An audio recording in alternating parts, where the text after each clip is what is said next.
Well, looky here. It's time to fry some fish.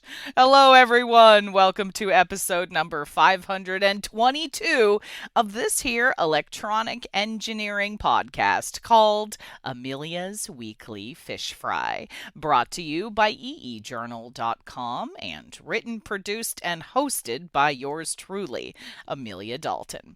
IoT Interoperability is the name of the game this week, my friends. Sujata Neidig from NXP joins me to chat all about Matter, the single unified application layer connectivity standard that was designed to help developers to connect and build reliable, secure IoT ecosystems, and also increase compatibility in the world of smart home and smart building devices.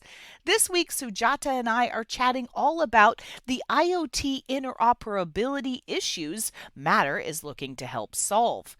We also discuss the topology of a Matter network, two new wireless MCUs within NXP's Matter portfolio, and where Matter is headed in the future. Also, a little later on, keeping with our sensor-full theme, I investigate new seaweed-based biodegradable and edible health sensors developed by a team of researchers from the University of Sussex, and how these new sensors could change the way we experience personal health care. But first, please welcome Sujata to Fish Fry. Hi, Sujata. Thank you so much for joining me. Hi, Amelia. Nice to talk to you. Okay, so first off, we're talking about Matter today, but for my audience who may not know, what is Matter all about? And what kind of IoT interoperability issues is it looking to solve? This is a great time to have the conversation because we just had the Consumer Electronics Show a couple of weeks ago and Matter was everywhere. So Matter is a new smart home protocol that has been developed to create this common language for smart home devices to speak to each other. So that means all devices in your home can speak the same language to each other. And what that means for consumers is that devices across brands will just work with each other, not only across brands, but also across different smart home ecosystem or platform providers. So whether you use an Echo in your house or a Google Nest Hub or HomePod Mini or a combination of all of the above, Matter will enable all of these devices to just work with each other seamlessly. That is fantastic. Now, when it comes to a Matter network, Sujata, what kind of topology are we looking at? Another great question. So when you think about your home and all the different types of devices you have in your home that you want to bring intelligence to, you'll have a range of different device types and to deliver that real smart home experience. And so to break it up in the way Matter looks at it is that you've got end devices that are very power sensitive. So these are mostly battery operated devices. Think about like contact motion sensors in your home, door locks, things that run off of batteries. You also have devices that are part of the network that are powered, that help create the network and transmit and route data through the network. So those are what I call more like edge devices, that they're on the network. They're not in the cloud. They're at the edge in the home. And usually those would be powered devices. Now, Matter builds this local network in your home so that you don't rely on the cloud to control your lights. And that means that you can have automated responses and immediate responses, regardless of whether your internet is up or down. And you also get faster response times because the data is not having to go through the cloud. But there's still value in having the local network connect to the cloud and to be able to take data in and do higher level processing and responses. So in a Matter network, it can bridge to the internet through Wi-Fi or through a Thread border router. Wi-Fi, like I said, is the language that devices speak to each other, and how Matter connects devices to each other is Matter leverages known technologies. So from a wireless perspective, Wi-Fi is used for devices that are transmitting or communicating large amounts of data. For example, streaming audio or streaming video, like security cameras. But then if you're talking about the low power sensors, Thread is a low power mesh networking protocol, and that's what would be used for those types of devices to build this mesh network.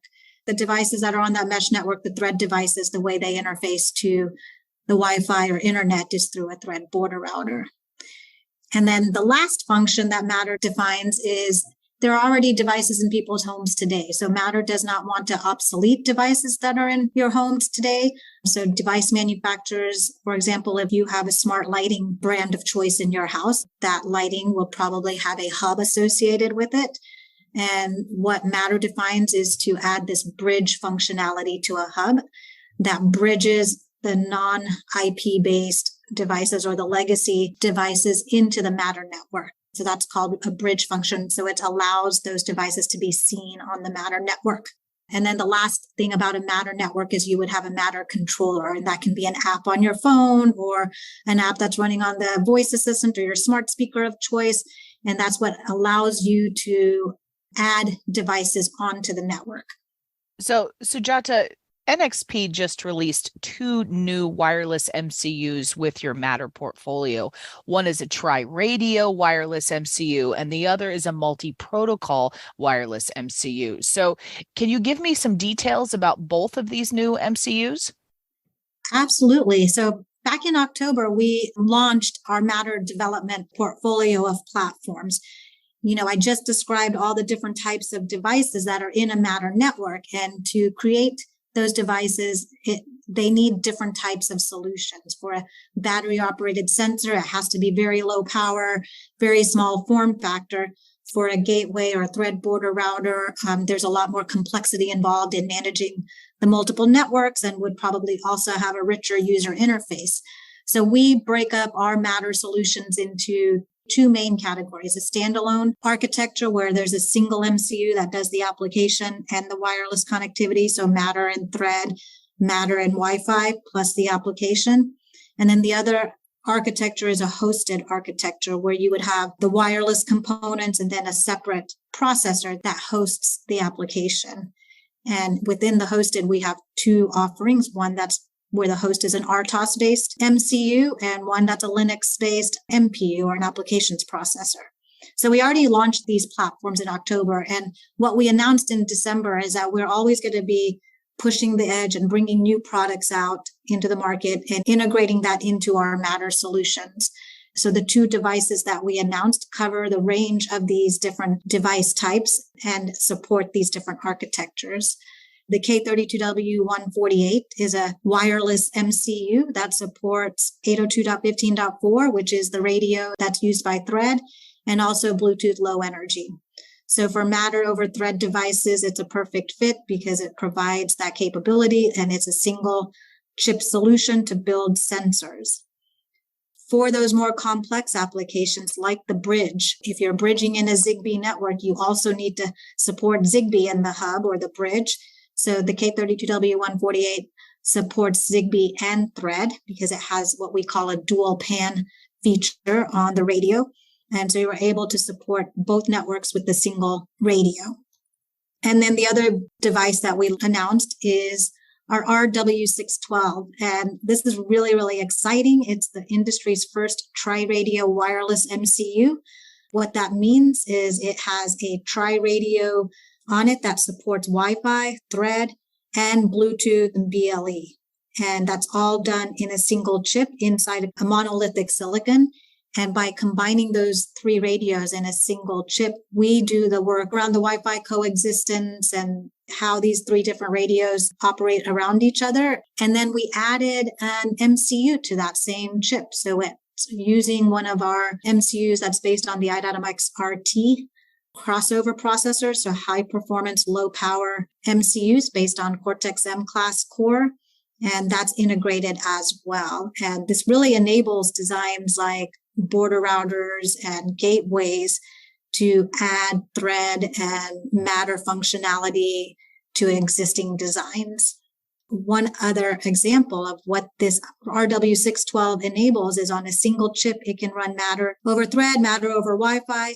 And because it has the higher processing capability with the separate MCU core in there, it can also do local voice control. So NXP has the voice intelligence technology, and we've implemented and demonstrated that on this new device to be able to, instead of saying, hey Google or hey Siri, you can say, hey NXP, and it does the voice control locally. And so those are the two new devices that we announced. And besides that, they both support Matter. Another key aspect of both of these devices is we've embedded more security IP in them to enable security in IoT devices. So they have hardware security acceleration for key and certificate management, secure boot, hardware crypto engines, including AES and hashing. And these are required by Matter because Matter creates a secure local network. And what we have embedded in these MCUs enables our customers to develop secure solutions for Matter. Excellent. Now, I saw you guys released a bunch of cool Matter-related smart home designs at CES this year. Sujata, can you give me some examples of your favorites? Well, so, we don't build the end product, right? So what we had is a virtual smart home demo that's running Matter. So in our demo area at CES, we have our virtual smart home showed everything from the end nodes to the gateways and thread border routers and the Matter controllers. And it was running devices on a thread network and on a Wi-Fi network, and having those devices talk to each other across both of those networks and being controlled by HomePod Mini as well as a Google Nest Hub. For example, we had our dev kits acting with the K32W148 as a smart switch. And then we had a smart plug also that was based on it. And with the RW612, we had smart lighting and voice control. So we were able to demonstrate a full smart home experience so that if you wanted to control your devices from a number of different methods, you could. And also some automated capability. We had a contact sensor, and if that was triggered, then it would use the Matter network and translate from thread underlying network to Wi-Fi and turn on the audio on the smart speaker. So it was really exciting to see that capability in the demo be real, that you could use a number of different ways of controlling the devices, and it just worked. Fantastic. So, Sujata, where do you see Matter headed in the future? There's lots of new products that were demonstrated at CES. And when I look at the range of products and the companies that are developing them, it's from all the regions of the world, and from door locks to window shades to a AC window unit.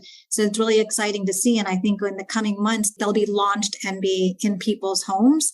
And Matter also has announced that they will have biannual updates because Matter is at the application layer. It defines different device types. And so at time of launch for Matter 1.0, it has a certain number of device types that it supports. So over time, we'll see more and more appliances and robot vacuums and many more be added to support Matter to really be able to enable that full smart home interoperable experience. Fantastic. This has been super cool, Sujata. But before I let you go, it's time for your off-the-cuff question. Now, since you haven't been on Fish Fry yet before, I'm going to give you my standard off-the-cuff. So, Sujata, if you could have one meal right now, it doesn't matter if it's on the other side of the planet, you need a passport to get there, the restaurant is closed, what would you have? I love this question. So many options to choose from, but I would say if I had to pick what I would want my favorite meal to be and where I could be, is if I could be in Italy and the hills of Tuscany with a margarita pizza and a bottle of some wonderful Italian wine, followed by some sort of chocolate dessert. I love it. I love you included dessert too. That is fantastic. Of course. It's the most important part. That's right. Excellent. Well, Sujata, this has been awesome. Thank you so much for joining me. Thank you. It's been great to chat with you, Amelia. If you would like even more information about Matter, guess what? I've got the perfect Chalk Talk webcast for you. Oh, yeah. And it also features Sujata. And you can check out this episode of Chalk Talk called Matter and NXP by clicking the link below the player on this week's Fish Frying page on EE Journal, by checking out this episode of Fish Fry on YouTube, or by heading on over to the Chalk Talk section of eejournal.com. So, is seaweed the next big thing when it comes to IoT? Well, if a team of researchers from the University of Sussex has their way, it may very well be. So get this team of researchers have developed a new kind of sustainable seaweed-based sensors that are completely biodegradable and edible. Well, they may not be that tasty, but you could eat them. So, how do these new health sensors stack up against other health sensors? Quite well, actually. Researchers on this project found that their sustainable seaweed based sensors actually outperform existing synthetic based hydrogels and nanomaterials when it comes to sensitivity when used in wearable health monitors. Okay, I'm getting a little ahead of myself here. First, the seaweed. These researchers found that when they added a specific amount of graphene to a seaweed mixture, that they were able to create an electrically conductive film. Next, they soaked that seaweed graphene film in a salt bath. And because that film rapidly absorbed water, the result was a soft, spongy, electrically conductive hydrogel. This team contends that this seaweed graphene based hydrogel could very easily be used in applications like clinical grade wearable sensors, and that it would look kind of like a temporary tattoo or feel like a second skin. But this solution, unlike other sensors on the market or in development, it would be entirely made out of natural ingredients, would also be lightweight, safe, and easy to apply. Another important aspect of this new sensor is how it would improve overall patient experience, because there would be no need for potentially invasive hospital instruments, wires, and leads. And even better, this team has also trialed these health sensors. This isn't just research paper fodder. No, these new sensors exist and they're getting ready for prime time. Dr. Sue Baxter, Director of Innovation and Business Partnerships at the University of Sussex, says this about the future of these health sensors. She says, "What's also remarkable for this stage of research, and I think this speaks to the meticulous groundwork that Dr. Boland and his team put in when they created their blueprint, is that it's more than a proof of principle development. Our Sussex scientists have created a device that has real potential for industry development into a product from which you or I could benefit in the relatively near future." Wow. Okay, so one of my favorite parts of this story is actually how Dr. Boland, a materials physics lecturer in the School of Mathematical and Physical Sciences, who led this research, came up with the idea to use seaweed. Now, I can't explain it as well as he did, so here's what he says.